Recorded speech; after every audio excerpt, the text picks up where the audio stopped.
श्री नरसिंह सरस्वती अष्टकम् इंदुकोटि तेज करुणा सिंधु भक्तवत्सलं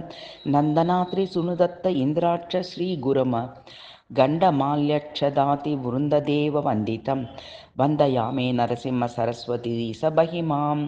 मोहभासान्तरा साया डोर भास्करम् अयदक्ष बहि श्री वल्लभेश नयागम सेव्य भक्त वृंदवरद पूपयो नम्यहं वंदयामि नरसिंह सरस्वती सबहिमां सिद्धजति वर्काशत्कथा माद्य वरान्गुसं तत्वसार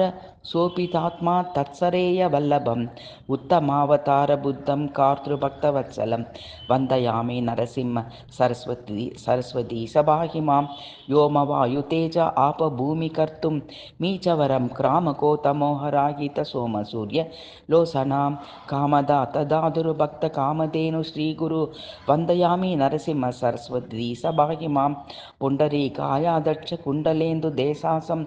संददुरित कंदनाथ दांडारी श्री गुरुम मंडलिका मेलाली मार्तांड प्रसीदननं वंदयामि नरसिंह सरस्वती दीसबाहिमां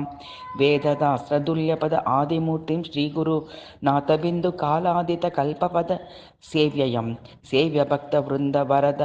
भूयो भूयो नमयहं वंदयामि नरसिंह सरस्वती सबाहिमां अष्टयोग तत्वनिष्ठा दुष्टा ज्ञानवारितिं कृष्णवेणीं तिरवास पंचनादी संगम कष्टैन्य दुरो भक्त दुष्टा काम्यदायकं वंदयामि नरसिंह सरस्वती स बहिमां नरसिंह सरस्वतीसाय नमः अष्टमौक्तिकं हरकृत्य सरतेन गंगाधारक्य स्वद्मजम तारणिका देवदीक्ष गुरुमूर्ति दोषीटा परमात्म्यानंद श्रीक पुत्र बौद्र कागृह नरसिंह सरस्वदास अष्टकं सायः बदेत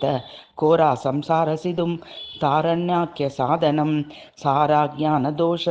आयुरारोग्यति संपदं सर्वर्का काम्यलाप नित्यमेव यः पदेत इति श्री नरसिंह सरस्वती अष्टकं संपूर्णम्।